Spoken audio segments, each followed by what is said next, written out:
Hello friends, welcome back to my YouTube channel HSC study point YSK। आज हम बात करेंगे hot work safety interview question and answer part 3 के ऊपर। इसमें भी बहुत सारे ऐसे क्वेश्चन हैं जो कि पूछा जाता है। तो चलिए, सबसे पहले आपसे क्वेश्चन पूछा जा सकता है कि what is the welding. Welding क्या है? तो इसका आंसर आप इस तरह कर सकते हैं, the process of joining metal इधर बाय इलेक्ट्रिक और by gas is called welding. यानी मेटल को ज्वाइंट करते हैं इसमें, चाहे वो इलेक्ट्रिक से करें या गैस वेल्डिंग से करें, उसको हम लोग वेल्डिंग कहते हैं। यानी प्रोसेस है मेटल को ज्वाइन करने का।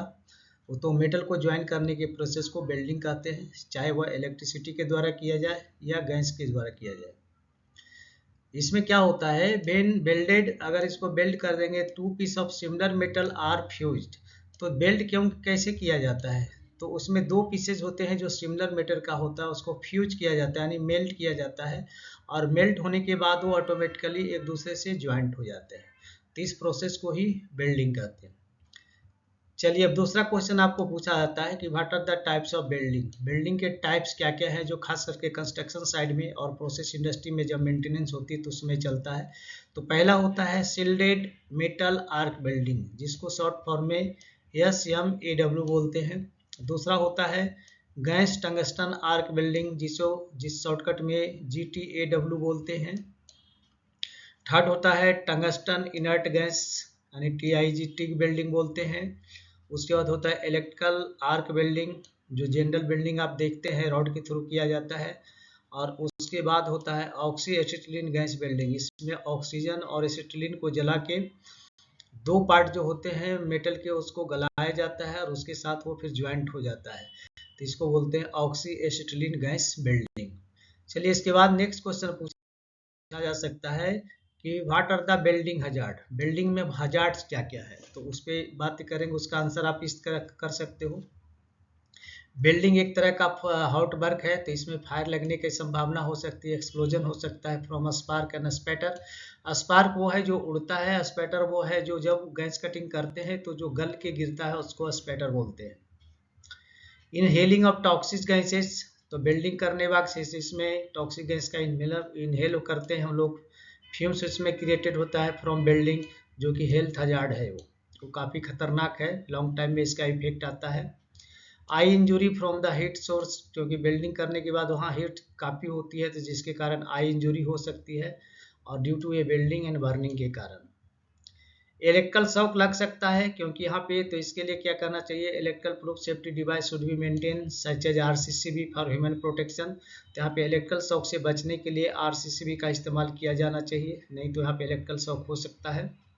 अब आपसे क्वेश्चन पूछा जाता है कि what are the arc welding safety. अगर आर्क वेल्डिंग सेफ्टी किया, आर्क वेल्डिंग अगर हो रहा है तो उसमें सेफ्टी मेजर क्या है।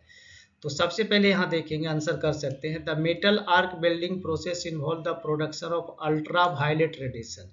इसमें अल्ट्रा वायलेट रेडिएशन प्रोड्यूस होता है, जिसकी इंटेंसिटी जो होती है वो 5 to 30 टाइम्स होती है, and that is very harmful for welder, जो कि वेल्डर के लिए काफ़ी ही खतरनाक और हार्मफुल होता है।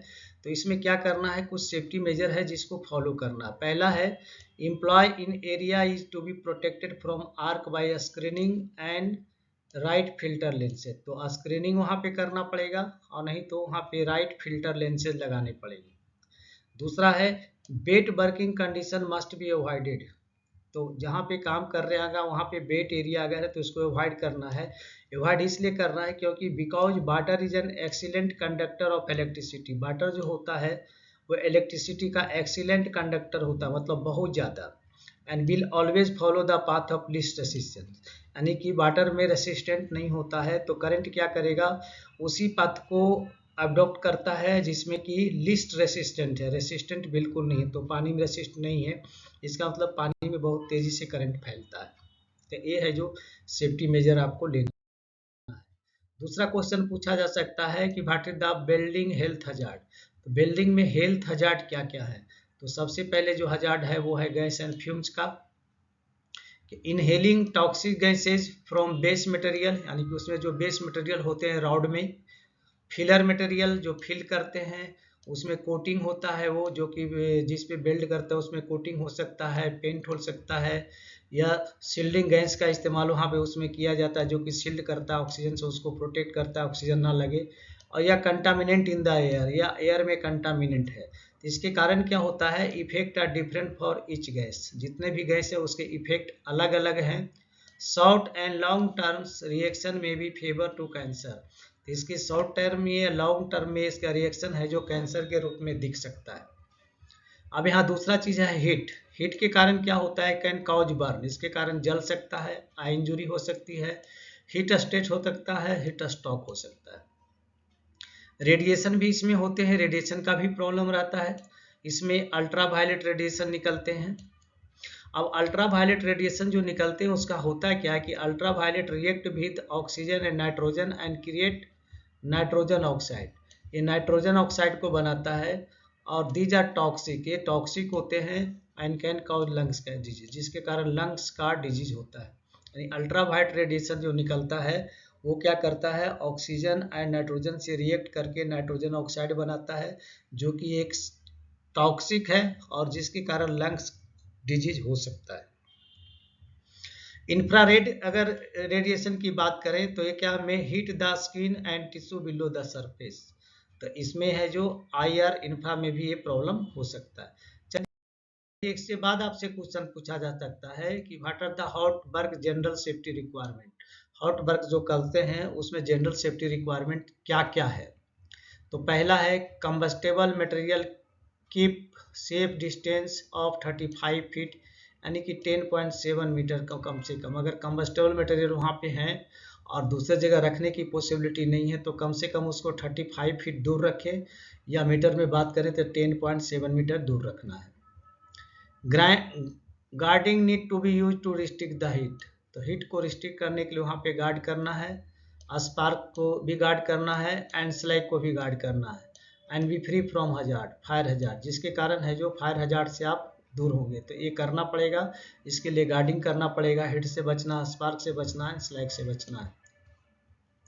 नो बिल्डिंग कटिंग और other hot work need to be performed on used drums, used drum में कभी भी बिल्डिंग कटिंग या हॉट वर्क नहीं करने हैं, क्योंकि अचानक उसमें हीट पैदा होने के कारण उसके अंदर कुछ जो मटेरियल रहते हैं वो तुरंत है जो वेपर फॉर्म में चेंज हो जाते हैं, और वेपर फॉर्म में चेंज होने के बाद वो ड्रम को ब्लास्ट कर सकता है, जिसके कारण मेजर इंजरी और मेजर एक्सीडेंट हो सकता है, जैसे कि बैरल हो गया, टैंक्स हो गया, या अदर कंटेनर कुछ भी है, अनटिल दे आर क्लीन। अगर इसको करना है तो सबसे पहले इसको थ्रोली क्लीन करना पड़ेगा, as no flammable material are present, और एक श्योर करना है कि उसके अंदर फ्लेमेबल मटेरियल अब नहीं बचा है। Suitable fire extinguisher equipment need to be provided, वहाँ पे सुटेबल फायर एक्सटिंग्विशर रखना है क्योंकि in case of emergency we can use there. And shielding का मतलब है all arc welding cutting operation must be shielded by the non combustible और flame proof screen, तो ये ध्यान रखना, फ्लेम प्रूफ स्क्रीन मतलब फायर ब्लैंकेट का इस्तेमाल करना है to protect employ and anyone in the vicinity of direct rays of the arc, तो डायरेक्ट जो आर्क निकलता है, रेज जो निकलता है बिल्डिंग के तमे से, उसको शील्ड करना जरूरी है, और उसके लिए non combustible flame proof screen का इस्तेमाल करना है, जैसे कि फायर ब्लैंकेट, जिससे उसके अगल बगल जो आदमी काम कर रहे हैं उस डायरेक्ट रेट और आर्क से बच सकता है। इसके और भी है, oxygen cylinder should not be kept near combustible material, combustible material के पास ऑक्सीजन सिलेंडर को नहीं रखना है, क्योंकि ऑक्सीजन और कोई भी कंबस्टेबल मटेरियल अगर आपस में मिलते हैं तो फ्लेमेबल एटमॉस्फेयर बनाएंगे जो कि खतरनाक है। Oxygen cylinder should not B handle with greasy hand और ग्रीसी ग्लव्स, तो ऑक्सीजन सिलेंडर को हैंडल जब करना है तो उस समय आपके हैंड में ग्रीस नहीं होना चाहिए, या आपके ग्लव्स में है उसमें ग्रीस नहीं होना चाहिए, क्योंकि ऑक्सीजन है जो ग्रीस से रिएक्शन करके वो है जो फ्लेमेबल मटेरियल बनाते हैं। Oxygen cylinder and their fitting should not be tested with soft solution, तो यहाँ पे क्या है, should be tested with soft solution, तो ऑक्सीजन सिलेंडर को या दूसरे भी कोई भी सिलेंडर है तो उसका अगर लीकेज चेक करना है तो उसको सॉफ्ट सॉल्यूशन से चेक किया जा सकता है, विथ वाटर बेस होना चाहिए, oxygen cylinder and other combustible gas cylinder should not be stored together. तो ऑक्सीजन सिलेंडर है या दूसरा कोई कंबस्टेबल गैस सिलेंडर है, उसको एक साथ स्टोर नहीं करना है। Cylinder should not be use as roller. Cylinder का इस्तेमाल रोलर के रूप में नहीं करना चाहिए। ऐसा देखा जाता है कि बहुत लोग सिलेंडर को पैर मार के एक जगह से दूसरी जगह लेके जाते हैं रोलर की तरह, एक गलत एक्टिविटी है।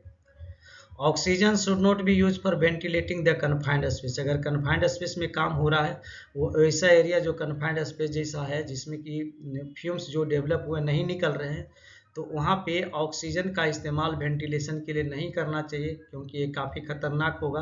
क्योंकि जो ऑक्सीजन हम सिलेंडर से देते हैं वो प्योर ऑक्सीजन होता है, और प्योर ऑक्सीजन को अगर एक इग्निशन सोर्स अगर मिल जाता है तो एक बार ही वो आग लग जाएगा उसमें, तो ये खतरनाक है। Cylinder should not be drag और ड्रॉप। सिलेंडर को ना तो ड्रैग करना चाहिए और ना ही गिराना चाहिए, ये है जो गलत है। चलिए नेक्स्ट क्वेश्चन आपसे पूछा जा सकता है कि what are the safety rule for oxygen cylinder handling and storage. Oxygen cylinder को जब हैंडलिंग कर रहे हैं, इसका स्टोरेज करने में किन किन चीज़ों का ध्यान रखना है, तो उसका आंसर कर सकते हैं cylinder should B store in dry and well ventilated place. तो सिलेंडर को हमेशा क्या है, कोई भी सिलेंडर हो उसको ड्राई प्लेस में स्टोर करना है, और वहाँ पे स्टोर करना है जहाँ की वेंटिलेशन फैसिलिटी अच्छे से है। Cylinder should not B store near hot surface. तो हॉट सोर्स के नज़दीक सिलेंडर को कभी भी स्टोर नहीं करना चाहिए, चाहे वो फ्लेमेबल वाला हो या फिर ऑक्सीजन हो। Empty cylinder and full cylinder should B store separately.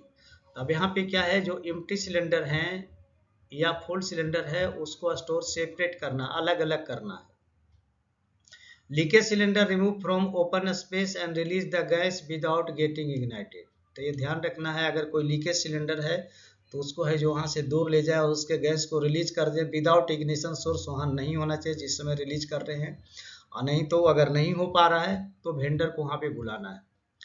Cylinder should not B store in a safe dry and well ventilated area in vertical position. तो सिलेंडर को हमेशा है जो सेफ जगह पे, ड्राई जगह पे और वेल वेंटिलेटेड वहाँ पे है जो वर्टिकल पोजीशन में उसको रखना चाहिए।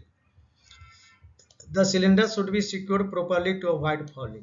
तो सिलेंडर को इस तरह से सिक्योर करना चाहिए ताकि वो गिरे नहीं।